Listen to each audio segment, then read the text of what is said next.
கிறிஸ்துவுக்குள் மிக அன்பானவர்களே, தினம் ஒரு தூது மொழியாக உங்களை சந்திப்பதிலே சந்தோஷப்படுகிறேன். இந்த நாளிலே எரேமியா தீர்க்க தரிசன புஸ்தகம் 31:10. ஒரு மேய்ப்பன் தன் மந்தையை காக்கும் வண்ணமாக அதை காப்பார் என்று சொல்லுங்கள். ஆண்டவர் சொல்லுகிற ஒரு நேரடியான நல்ல வார்த்தை.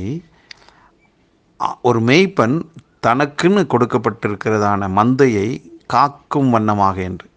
அப்போ பெரும்பாலும் மேய்ப்பர்கள் தங்களுக்கே ஒரு பெரிய பிரச்சனை வந்தாலும் அந்த தன்னுடைய சொந்த மந்தையை காப்பதில் ரொம்பவும் தீவிரமாக இருப்பார்கள். தனக்கே ஒரு ஆபத்து வந்தாலும் பரவாயில்ல என்று சொல்லி மந்தையை காப்பதில் அதன் மேலே கண்காணியாக இருப்பது உண்மை. அதே போல் ஆண்டவர் கூட நானே நல்ல மெய்ப்பெண் என்று ஆண்டவர் சொல்லுகிறார். நமக்கு மெய்ப்பெண் கிடைக்கல, நல்ல மெய்ப்பெண் கிடைச்சிருக்கிறார். அந்த நல்ல மெய்ப்பெண் என்ன செய்கிறார்? தன் ஆடுகளுக்காக ஜீவனையே கொடுக்கிறார். ஆகவே ஜீவனையே கொடுத்தவர் தான் நம்முடைய ஆண்டவர். அப்போ ஜீவனை கொடுத்த அந்த தெய்வம் இனி வரக்கூடியதான நாட்களிலே நமக்கு எதிராக, இந்த மந்தைக்கு எதிராக எத்தனை கரடிகள் வந்தாலும், எத்தனை சிங்கங்கள் வந்தாலும், எத்தனை மிருகங்கள் வந்தாலும் அதை எதிர்த்து நின்று நம்மை காப்பதில் அவருக்கு அவ்வளவு அலாதி பிரியமாக இருக்கிறது. இந்த வார்த்தை கேட்டுக்கொண்டிருக்கிற நாம் எல்லாரும் ஒரே மந்தையில் ஒரே மெய்ப்பனுக்குள்ளாக நாம் அடங்கி இருக்க கற்றுக்கொள்வோம். நமக்கு இருக்கிற ஒரே மெய்ப்பன் ஆண்டவராகிய இயேசு கிறிஸ்து மட்டுமே. அவர் ஒருவருக்கே ஆராதனை செய்வதற்காக நம்மை அர்ப்பணிக்கலாம். அவருடைய ஏன்னா ஆண்டவர் சொல்கிறாரு, என் ஆடுகள் என் சத்தத்துக்கு செவி சாய்க்கும் என்று. அப்போது அந்த நல்ல மெய்ப்பனுடைய மந்தைக்குள் அடங்கியிருக்கிற ஆடுகளாகிய நாம் உலகத்தின் சத்தங்களுக்கு செவி சாய்ப்பதற்காக நாம் அந்த மந்தையில் இல்லை. அந்த நல்ல மேய்ப்பனுடைய மந்தையில் இருக்கிறதுக்கு காரணம் அவரின் சத்தத்தை கேட்பதற்காக மட்டுமே. அவரின் சத்தம்தான் புல்லுள்ள இடங்களுக்கு நேராக கொண்டு போகும். அவரின் சத்தத்துக்கு கீழ்ப்படிந்து போலத்தான் நமக்கு எந்த இடத்துல தண்ணீர் இருக்கிறது, எந்த இடத்துல ஆபத்து இருக்கிறது என்று நமக்கு நன்றாக தெரியும்.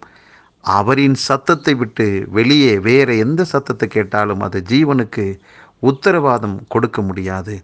ஆகவே ஆண்டவர் நமக்கு நல்ல மேய்ப்பன். அவருடைய மந்தைக்குள்ளே நாம் அடங்கியிருந்து அவர் சத்தத்தை கேட்போம். அவர் எப்பொழுதுமே நமக்கு நன்மையானதை தான் அவர் பேசுவார். அவருடைய இரத்தமே அப்படித்தானே. அப்போது அந்த நல்ல மேய்ப்பன் தன் வாயிலிருந்து நல்ல வார்த்தைகளை அனுதினமும் கொடுக்க அவர் சித்தமாக இருக்கும்போது இந்த உலகத்தில் நடக்கிற மனிதர்களுடைய வார்த்தைகளோ மற்ற நயவஞ்சகமான எந்த விதமான காரியங்களோ நம்மை ஆட்கொள்ள, நம்மை மதிமயக்க இடம் கொடுக்கவே வேண்டாம். அவருடைய அன்பை காட்டில் உயர்ந்த சிறந்த கலப்படமற்ற அன்பு வேறு எந்த இடத்திலும் கிடைக்காது. அவரின் அன்பு மட்டுமே மேலானது, உயர்ந்தது. ஆகவே அந்த சத்தத்துக்கு செவிசாய்க்கிற ஆடுகளாக நாம் இருந்தால் நிச்சயமாக நாம் நல்ல மேய்ச்சலை நாம் கண்டடைவோம். அதே போல் உலகத்தில் எங்கு திரும்பினாலும் நம் காதில் விழுகிற சத்தங்கள் பாவத்தின் சத்தங்கள், சாபத்தின் சத்தங்கள், எதிர்மறையான சத்தங்கள் தான். இவை எதுவுமே நம் வாழ்வை வளரவே விடாது, வாழ வைக்க விடவே விடாது.